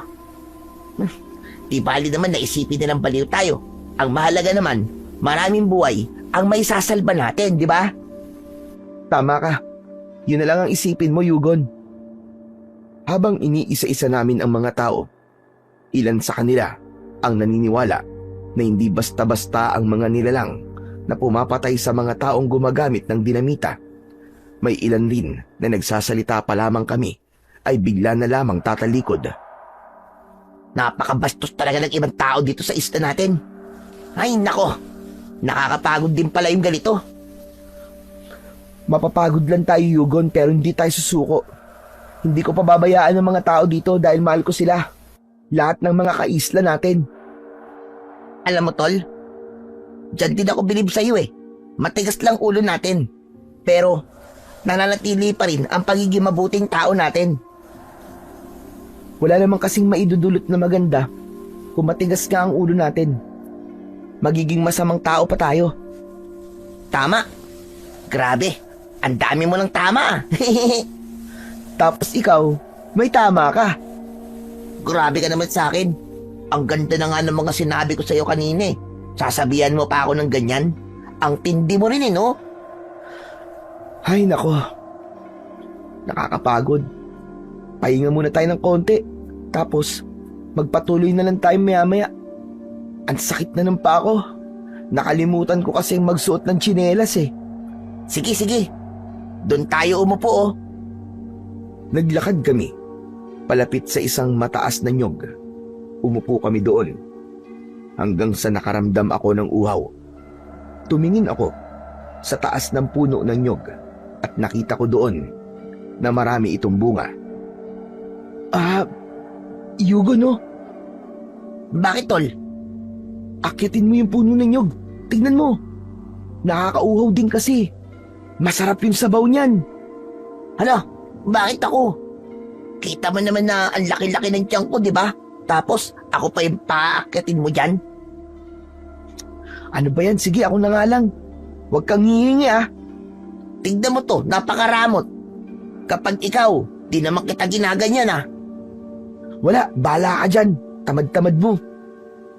Inakyat ko ang puno at normal lang naman yun sa akin dahil dati ko na tong ginagawa at naghulog ako ng 2 bunga nito. Ngunit bababa pa lamang sana ako nang makarinig ako ng humihingi ng saklolo. Hindi ko alam pero tumalon kagad ako ngunit maayos akong nakalapag sa lupa. Nakatulala naman ang kaibigan ko nang makita yon. Habang ako, mabilis na tumakbo kung saan ang kinaroroonan ng batang boses na naririnig ko. At tama nga ang nasa isip ko. Sa hindi kalayuan, may isang bata ang nalulunod. Sabay nun, ang malalakas na alon ng tubig sa dagat. Pasensya na po, Nay. Sa pagkakataon pong to, kailangan ko po talaga suwayin ka. Tol, teka, anong gagawin mo? Malakas ang ampas ng tubig, delikado yan! Ayoko nang may mamamatay uli sa mga kaisla ko. Mabilis kong nilangoy ang dagat. Papunta sa kinaroroonan ng batang nalulunod. Nahawakan ko ang kamay niya. Ngunit napansin ko na kahit na anong hila ko sa kanya ay hindi kami makaalis-alis sa pwesto namin. Hanggang sa may mga kamay ang biglang humawak sa aking mga paa. Kumapit ka sa akin! Babalik tayo sa buwanginan! Magtiwala ka sa akin! Ipinadyak ko ang aking mga paa at paulit-ulit ko yung ginawa hanggang sa naramdaman ko na wala na ang magagaspang na mga kamay na humawak sa akin. Mabilis akong lumangoy pabalik at nang ligtas ko nang naibalik ang bata, napalingon pa ako sa aming pinagmulan. Nakita ko roon ang kalahating ulo na nakalitaw sa maalong tubig. Nanlilisik ang mga mata nito at nakatingin sa akin. Bata, ayos ka lang ba? Tumugon nito at nagpasalamat sa akin. Maya-maya pa ay siya namang dating ng nanay nito. Umiiyak ito at nagpasalamat sa akin. Walang anuman po. Masaya po akong makatulong. Alon! Aray! Tulong! Ang sakit ng tenga ko! Alisin mo nga, ayaw bumitaw na maliit na alimango eh. Oh, parang tatanggalin na yata ang balat sa tenga ko. Hala, ano ba nangyari sa'yo? Ba't basang-basa ka? Tsaka saan ba galing yung maliit na alimango na yan? Kasi gusto ko nga sana tumulong sa'yo kanina. Kaso nung paghabol ko sa'yo, bigla ako nadapa sa mababaw na bahagi ng dagat. Ayan, kinagat ng alimango yung tenga ko. Alisin mo na, dali. Yan kasi. Napakagasdaw mo kasi. Hindi maiwan saglit. Parang buntot. Sunod ng sunod. Tumigil ka na nakakayak. Ang pangit mo tignan. Wow! Nahiya naman ako sa itsura mo. Gwapo ka ba, ha? Ganon. Sige ka. Hindi ko aalisin tong nakakagat na alimango sa tenga mo. Hindi na. Sige na. Sorry na. Alisin mo na dali. Ang sakit na eh. Baka matanggal na yung tenga ko. Pagkaalis ng alimango, pinakawalan namin ito at kahit basang-basa kami, ay nagpatuloy pa rin kami sa paglalakad dahil nag-aalala ko na baka makita akong ganun ni nanay at magalit na naman siya dahil sa pagsuway ko. Hindi pa ba tayo uuwi, Alon? Halos lahat dito nakausap na natin. Kita mong basa pa ako, di ba? Gusto mo ba magalit si nanay sa akin? Maya-maya na lang, magpapatuyo muna ako. Gumawa na lang tayo ng dahilan. Ang ngapti na talaga ng sikmura ko eh. Gutom na ako eh. Akala mo ba? Ganun lang kadaling paniwalain si nanay. Nagkakamali ka. Matalino si nanay, no? Okay, sige. Basta pag natuyo ka ng konti, tara na ha. Oo nga, papatuyo lang ako ng konti. Ang kulit mo rin naman kasi. Eh kung sa bahay ka na lang kaya dumiretso. Lalaban ko na rin naman yung mga damit na pinahira mo sa akin noong nakaraan eh. Eh paano? Kung nandun sila nanay, sige nga. Gumawa na lang tayo ng dahilan. Ako nang bahala. Di na talaga kaya ng tiyan ko eh. Ang ngapdi na. Sige. Basta, ikaw ang bahala. Ikaw ang magdadahilan kay nanay. Alam mo naman, na di ako magaling sa ganyan eh. Oo, basta akong bahala sa'yo. Naglakad na kami pauwi sa bahay nila Yugon. Wala kaming naabutang tao roon. Kaya agad kumilos ang kaibigan ko at ako naman ay mabilis na nagbihis. Hindi pa rin maalis sa aking isipan ang nilalang na nakita ko sa laot. Naguguluhan ako at natatakot dahil sa pamamaraan niya ng pagtingin sa akin. Hoy, Alon. Ba't para bang tulala ka dyan, ha? May iniisip lang ako, Yugon. Ano ba yan, tol? Tumatalsik yung kanin sa bibig mo. Ba't ganyan ka kumain? Ayusin mo naman. Ang baboy naman ito. Eh, pasensya ka na, tol. Tatanggal kasi kanina yung isa kong ngipin eh. Ngayon ko lang napansin. Eh, paano? Wala kasi akong naramdamang sakit sa bibig nung nadapa ako. Teka, ano nga pala yung iniisip mo? Hindi ko alam kung tama ba yung nakita ko kanina eh. Pero kasi, malinaw siya eh. At hindi ako sigurado kung babae ba o lalaki. Basta ang pangit. Kulay itim lahat ng mata. Malaberding may pagkasol yung kulay niya. Tapos nakatingin siya sa akin ng masama. Ganun din yung nilalang na nakita kong papalapit sa bangka nila Mang Hipto. Yun na kaya yung kataw? Kung sa palagay mo, oo. Eh di, baka yun na nga talaga. Ang kakaiba pa sa nakita ko, Chong, parang habang nasa tubig ako, ramdam ko yung galit at pagkamuhi niya sa tao. Pakiramdam ko eh, hindi lang ang paggamit ng dinamit ang dahilan ng mga aswang nakataw, kaya sila umaatake sa tao. Ano bang ibig mo't sabihin, tol? May mas malalim pa silang dahilan. At malalaman natin yan kung papayag ang mga kataw na makausap sila. Napaka-imposible naman yung sinasabi mo, Chong. Di ba nga, galit na galit sila sa mga tao?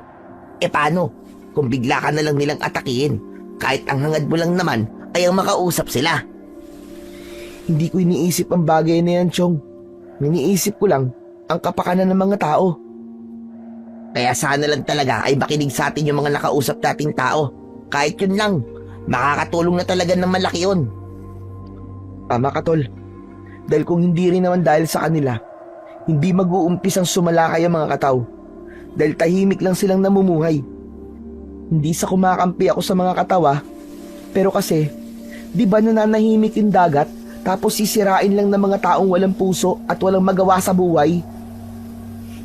Kaya ganyan nagagalit ang ibang nilalang sa ating mga tao eh. Dahil nasa atin na ang lahat, huhuli na lang tayo at kakain, sinisira pa natin ang tirahan nila. At hindi pa tayo marunong magpalaga sa mga likas na yaman. Wow, pre! Kailan mo pa natutunan ng mga yan, ha? Ikaw talaga kahit kailan kayo, no, para kasira ulo. Basta may maisingit ka lang eh. Seryosong usapan to, tapos nilalaro-laro mo lang. Bira, seryoso naman ito. Di lang kasi ako sanay na makitang ganyan kaseryoso. Nakakapanibago kasi. Mukhang tumatalab na yata yung pangalan sa idealin dalisay ah. Ha, bumabait ka na, Chong. Ayos yan. Ewan ko sa'yo, Yugon. Bilisan mo na nga lang yung pagkain mo. Babalik na tayo dun sa amin. Baka kasi iniintay na ako nila nanay at tiyo Jojo eh. Teka lang, patapos pa lang ako eh. Ikaw, ayaw bang kumain? Ano ba yung ulam mo? Daing, yung binilad ni Tiyo Jojo. Uy, mukhang masarap yan ah. Teka, kinain mo nang di niluluto? Oo, nabalid naman sa araw eh. Pwede na yon. Kadiri ka naman, Yugon. Doon na lang ako sa bahay kakain. Baka nagluto si nanay. Napaka-arte naman ito. Hindi ka naman mapera. Arte-arte. Ayos na maging maarte, no? Kesa naman kakain ako ng hilaw. Tignan mo mamaya lang o bukas, mananakit na talaga ang sikmura mo. Hayaan mo. Di mo naman sikmuran sasakit eh. Sa akin naman eh. Sandali. Itatabi ko lang tong pinagkainan ko. Tapos iinom lang ako ng tubig. Sige, bilisan mo. Masiba. Mabilis lang to. Iinom lang din ako. Nang lumabas muli ang kaibigan kong si Yugon, dumiretso na kami pauwi sa amin. Nadatnan namin doon si nanay na kanina pa pala kami hinihintay. Oh, Dalisay. Nandito na pala sila oh. Ah, ba't ngayon lang kayo? Kanina pa namin kayo hinihintay. Eh paano? Si Yugon po kasi. Dumiretso pa po pauwi sa inyo, Tio Jojo. Kumain po muna siya. Kumain? Eh wala naman akong iniwang ulam dun ah. May inulam po siya, yung daing po na binilid nyo. Kinain niya po nang hindi pa luto. Anak ng teteng, nag-iisip ka ba, Yugon? Hindi mo ba iniisip na galing sa bilad sa araw yon? Sigurado ako mananakit ang sikmura mo niyan. Hindi po, Tio. Matibay naman po ang sikmura ko eh. Hehe. Ay nako, ewan ko sa yung bata ka. Pero teka, hindi naman niya nasuot mong damit kanina? Eh kanina po kasi Aling Dalisay, may nalulunod po. Tinulungan niya. Kaya nabasa po siya. Yun. Doon po sabi siya nagpalit ng damit. Yung pinahiram niya pong damit sa akin, nung nakaraan, yun na rin po ang ginamit niya. Yugon! Hala! Nakpo! Pasensya na tol. Nadulas ako, sorry. Ah, ganun ba? Teka, Nay. Hindi po kayo galit? Hindi anak. Natauhan na ako sa mga sinabi ng lolo mo at ng Tio Jojo mo. Tama sila. Walang dahilan para pigilan ko ang mga bagay na nagpapasaya sa'yo. Dahil yan mula pa noon, ganyan ka na. Talaga po ba, Nay? Naku, maraming salamat po. Wala yun anak. O ano? Anong balita sa lakad nyo? Tungkol po dun, Nay, ayos naman po. Ang kaso, iilan lang po sa mga tao. Kapag kinakausap po namin, tinatalikuran lang po kami. Sa palagay ko po, iniisip po nila na mababangis na isda lang po ang gumagawa po nun sa mga biktima. Ganyan din ang nangyari sa amin kanina. Pero wala tayong magagawa.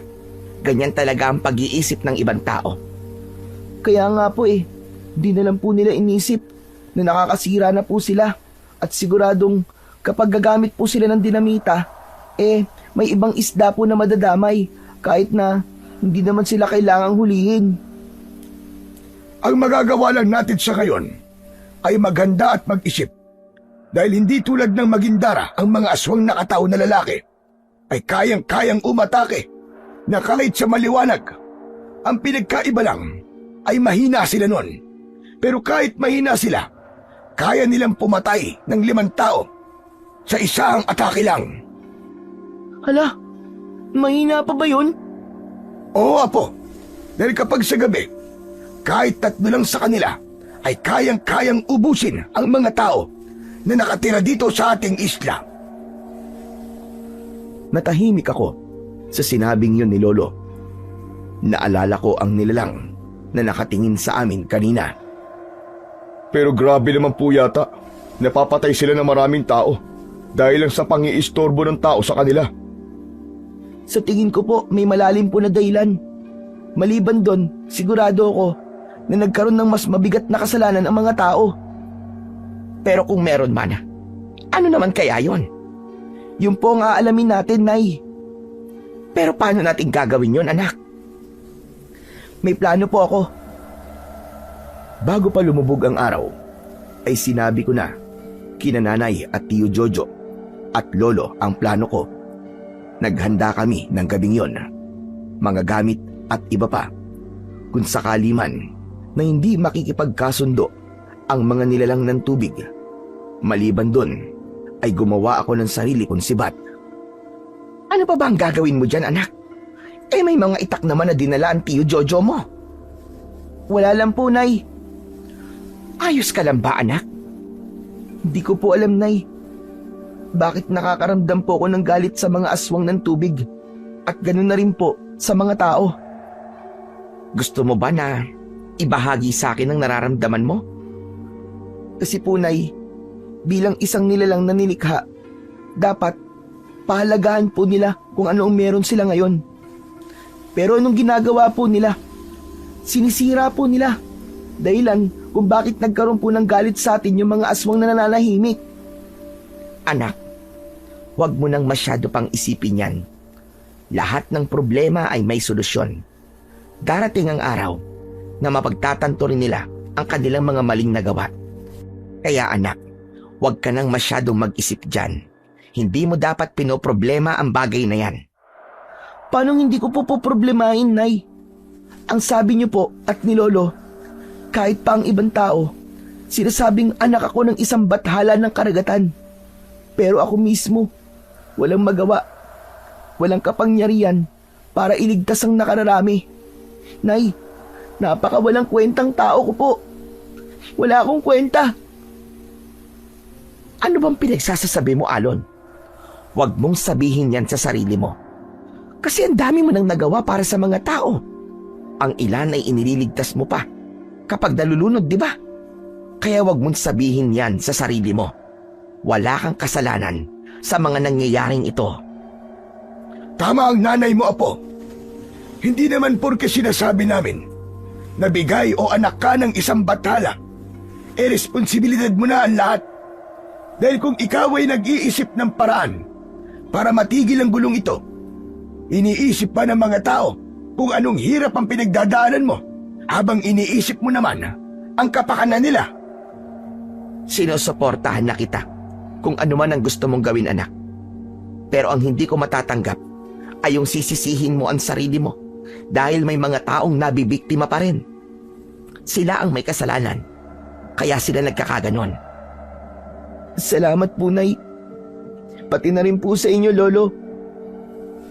Aling Dalisay, Alon, Lolo Aki. Naihanda na daw po lahat ni Tiyo Jojo. Okay na raw po. Ayun naman pala, anak. O ano? Tara na ba? Opo, Nay. Tara na po. Sa ilalim ng bilog na buwan, nag-umpisa na kaming maglakad. Wala kaming balak na saktan ang mga katao. Ang tanging gusto lamang namin ay makipagsundo at humingi ng tawad dahil sa mga nagawa ng mga taong gumagamit ng dinamita sa pangingisda. Tiyo, mauuna na po akong umuwi Inaantok na po ako Tapos ang sakit pa po ng tiyan ko. Yan. Sabi ko na nga, be. Katakawan mo kasi. Pati hilaw na daing, kinain mo. Aray ko. Hindi ko na talaga kaya. Uuwi na ako, Tiyo. Matibay pala ha. Sige. Kung hindi ka na babalik, isara mo ng maayos yung bahay, pati ang mga bintana ha. Opo. Naku, babay na. Lalabas na talaga, nakadungaw na. Nakakapagtaka. Inabot na tayo ng kalagitnaan ng gabi. Pero hanggang ngayon, hindi pa rin lumilitaw ang mga aswang nakatao. Magtiyaga lang po muna tayo, Tiyo. Baka mamaya lilitaw din sila. Tinignan ko lamang sila dahil sa kanilang mga sinasabi. Tumayo ako at lumapit sa tubig. Nang dumampi sa balat ko ang tubig ng dagat, kakaibang bigat na enerhiya ang naramdaman ko. Sabay pa nun, naalala ko din kung ano ang nangyari sa akin nung nakaraang gabi. Pumikit ako dahil sa sakit na nararamdaman ko sa bawat parte ng aking ulo. Napansin yon nila nanay. Kaya naman, nilapitan nila ako. Anak ko, ano nangyayari sa'yo? Anak, ayos ka lang ba? Nay, ang sakit po, Nay. Ang sakit. Diyos ko, iuwi mo na kami, Jojo. Tiyo, umuwi na po muna tayo. Teka, sandali lamang, Dalisay. Tignan mo ang dagat. Diyos ko, lumalakas ang hampas ng alon. Hindi maaari ito. Isang babala ito. Bilisan nyo! Tumakbo na tayo! Ngunit bago pa man kami nakatakbo ng malayo, may mga nilalang ang humabol sa amin. Kitang-kita ko ang itsura ng mga nilalang na yon. Kakaiba sila kung ikukumpara sa isang syokoy. Ngunit habang hinahabol nila kami, dahan-dahang nawala ang sakit ng ulo ko. Huwag nyo na kami pahirapan. Ibigay nyo na lamang ang mga sarili nyo sa amin para unti-unting matapos ang gulong sinimulan ninyong mga tao. Sandali lamang! Huwag nyo kaming sasaktan. Sinadya naming makipag-usap sa inyong mga katao. Kaya kami nandito. Tama ho ang sinabi ng tiyo ko. Nandito kami para makipagkasundo. At ayaw na namin ng gulo. Ako po kami na hindi na namin sisirain ng dagat. Nahihibang na ba kayo? Kaming mga uri ng kataw ay hindi katulad ng mga babaeng kataw na iniisip ninyo. Dahil kung sila ay pinangangalagaan ng dagat, kami naman ay walang pakialam doon. Ang tanging gusto lang namin ay ang dumami at magkaroon ng tagapagmana. Hindi na nga sana namin pakikialaman ang paninira ninyo sa aming tahanan. Ngunit dahil sa kasakaman ninyo, dala ng mga pampasabog ay nalason ang kaisa-isa kong anak na lalaki na magmamana sana sa pagiging pinuno ko. Pero teka lang naman po. Huwag niyo naman pong lati ng mga tao. May iilan pa rin naman na pinipiling pangalagaan po ang dagat. Maawa ka naman po sa kanila at sa pamilyang maiiwan po nila. Wala akong pakialam doon dahil pare-pareho lang kayo. Tao din sila. Tao din kayo. Kasalanan ng isa ay kasalanan ng lahat. At kung akala mo ay makukuha mo ko sa pagpapaawa, ay nagkakamali kayo. Sandali lang naman. Baka pwede pa natin itong pag-usapan. Kahit na ano gagawin ko. Huwag mo lang saktan ang mga tao dito sa isla. Nakikiusap ako sa iyo, maawa ka na. Anak, ano bang pinagsasasabi mo? Sumenyas ang nilalang na nasa harapan namin at napansin ko ang mga kasama niya na hinawakan ang braso nila nanay at bahagyang inilayo sa akin. Kung ganun, ikaw pala ang nasa propesiya. Ikaw pala ang batang may dugo ng bathalang si Magwayan. Kinagagalak kitang makilala. Batang bathala. Anong gagawin mo sa anak ko? Layuan mo siya, halimaw ka! Huwag mong pakialaman ang anak ko! Marahimik kang babae ka. Hindi kita kinakausap at hindi kita kailangan. Ikaw, bata, kung gusto mo mailigtas ang ibang tao dito sa isla ninyo, ialay mo sa amin ang dugo mo at nangangako kaming hindi naguguluhin kailanpaman ang mga tao rito sa islang ito. Alon, huwag kang makinig sa kanya. Maawa ka sa nanay mo. Kapag ginawa mo yan, siguradong hindi niya kakayanin. Baka kung mapano rin siya. Hindi ako nakapagsalita sa mga sinabi nilang yon. Nagdadalawang isip ako kung susundin ko ba ang sinabi ng aswang nakataw na nasa aking harapan. Apo, mag-isip ka mabuti. Mapanlin lang ang mga kataw. Makinig ka sa akin. Kahit noon pa sa mga kwentong bayan, kailanman ay hindi marunong tumupad sa isang salita ang mga kataw. Sa aking kamakinig, Apo, nasisiguro ko dahil gusto niyang makuha ang dugo mo, ay gagamitin niya lamang yon para mas lumakas siya. At kahit makuha niya pa ang gusto niya sa'yo, alam kong papatayin niya pa rin ang lahat ng tao sa islang ito. Maniwala ka sa akin, Apo.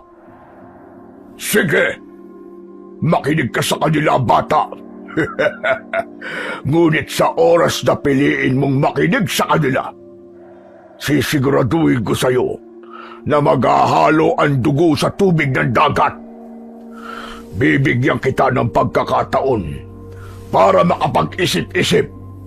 Ngunit bawat minuto, katumbas dun, ay isa sa pamilya mo ang pahihirapan ko. Kaya ngayon pa lamang, mag-isip ka na. Hindi ko alam ang gagawin ko ng mga oras na yon. Natulala ako at natakot. Umalis sa harap ko ang pinunong aswang nakataw. Natauhan ako nang marinig ko ang sigaw ni nanay. Sandali lang, anak. Pakiusap. Tigilan mo na yan. Huwag, anak ko. Naghihintay ako sa sagot mo, bata. Ano?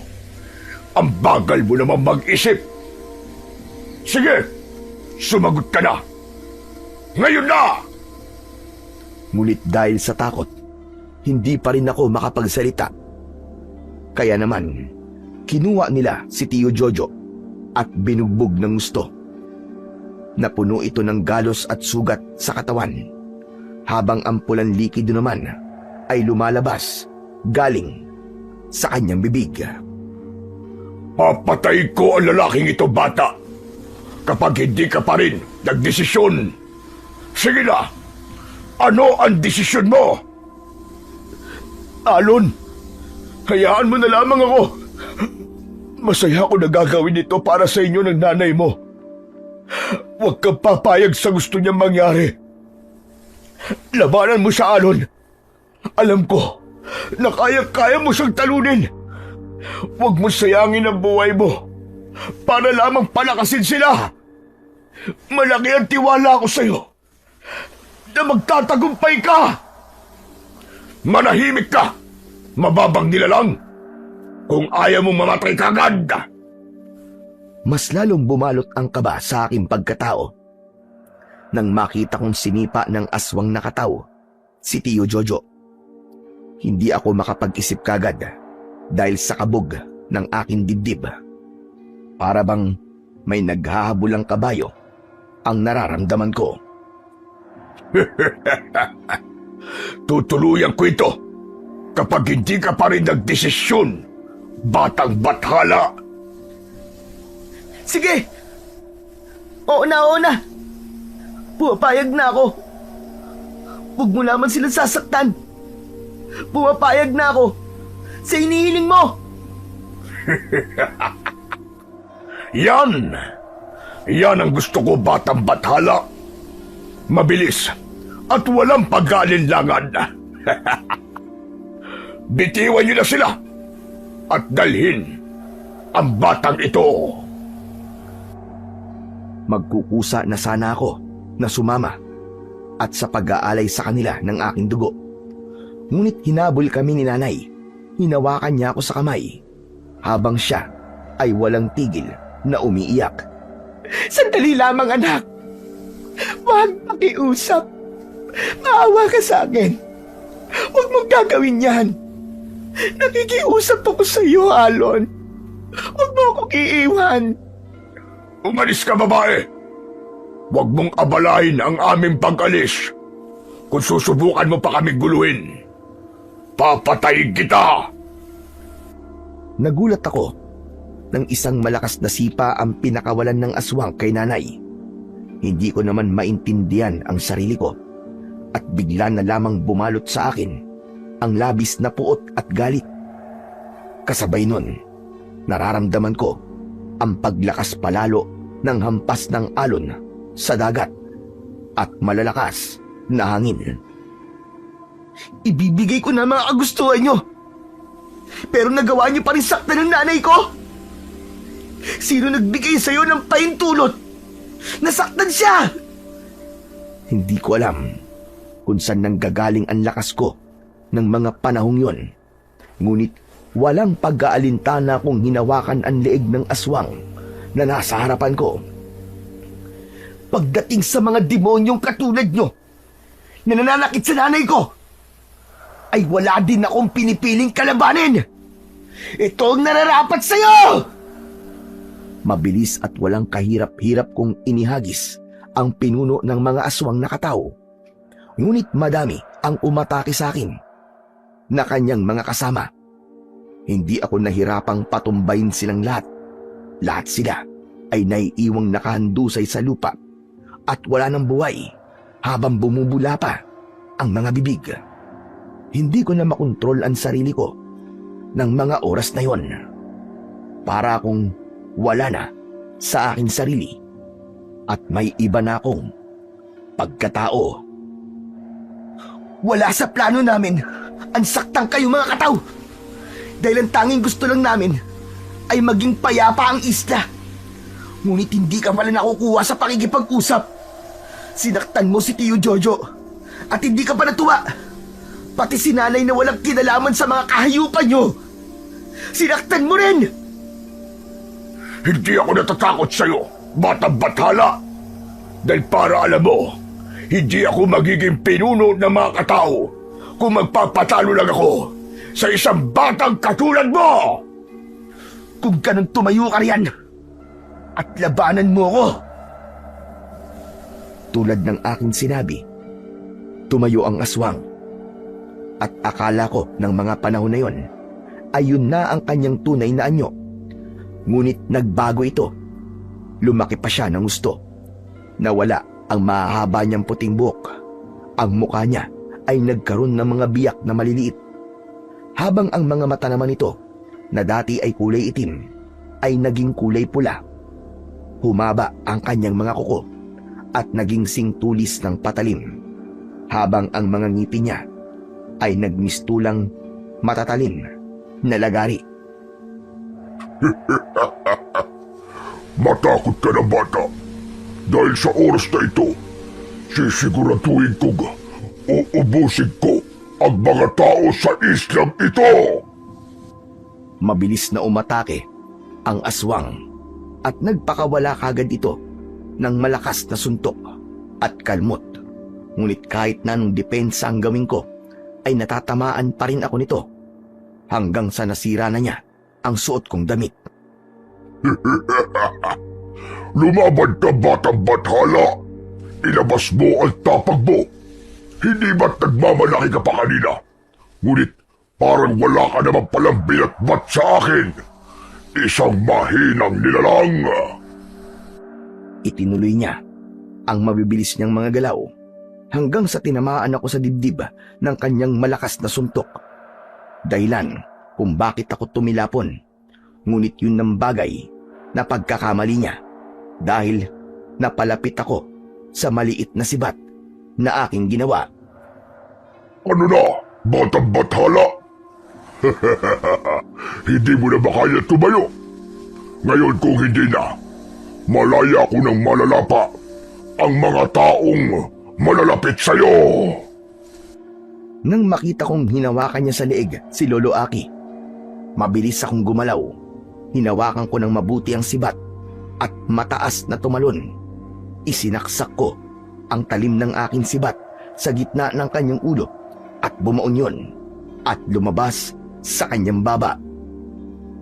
Kung akala mo, hahayaan kong saktan mo ang pamilya ko, nagkakamali ka. Bumalik ka na sa lugar kung saan ka nararapat! Tumalon akong muli at hinugot ang aking sibat at itinusok yon direkta sa kanyang dibdib at pinagdiinan ko pa para mas lalo yung bumaon sa kanyang puso. Maya-maya lang ay tuluyan ng namatay ang pinuno ng mga aswang nakataw. Nang matapos ang gabing yon at nagdaan pa ang ilang gabi, nanahimik na ang isla. Pinatupad na rin ni Kapitan na kung sino man ang mahuling gumagamit ng dinamita ay ipakukulong niya o di kaya naman ay papaalisin na ng tuluyan sa islang yon. Ano ba yun? Ang baho ah! Kumakain eh! Sino bang umutot sa inyo? Aba, hindi ako ah. Malayo ako sa inyo. Kita nyo? Nakahiga pa rin ako dito. Malabo namang ako ang umutot. Hindi ganyan ang amoy ng utot ko. Teka. Mukhang alam ko na kung sino. Hoy anak, huwag mo akong sisisihin ha. Sinusubuan ko ang tiyo Jojo mo dahil hindi pa niya kayang kumilos. Nay, wala naman po akong binabanggit eh. Ayun po, Nay, oh. Yung mataba doon, oh. Na nananahimik. Hehehe, sensya na po ah. Hindi pa rin kasi gumagaling ang sikmura ko mula nung kumain ako ng hilaw na daing eh. Sandali lang ah, pupunta lang muna ako ng banyo. May sumama yata sa utot ko. Aray ko po ah. Yak, kadiri ka naman, Yugon. Kumakain ng mga tao dito, yung bastos mo talaga. Ang mga bata talagang ito, oo. Lumipas ang buwan at taon. Hindi na po muling ginulo ang aming isla ng mga nilalang ng dilim o aswang ng dagat. Dahil naging mabuti na po ang mga tao sa dagat. Nanguna rin po ako sa pagpapanatili at pangangalaga sa likas na yaman ng ating mundo. Gusto ko pong iparating sa mga tao na pangalagaan po natin ang ating likas na yaman. Mapadagat, ilog, sapat, o kahit sa lupa man, o sa mga kabundukan, tulad na lamang ng mga puno. Pangalagaan po natin ang ibinigay sa ating permanenteng yaman ng ating Panginoon dahil magiging sandalan natin ito sa panahon ng ating kahirapan. Hindi man tayo parusahan ng mga bathala, Diyosa o tagapangalaga nito, ay bigyan natin sila ng respeto. Kahit hindi sinasabi sa atin, ay dapat nating gawin ito ng may kusa at bukal sa ating mga puso. Dito na po nagtatapos ang aking kwento. Sana po ay may napulot po kayong magandang aral. Maraming salamat po sa inyong pakikinig.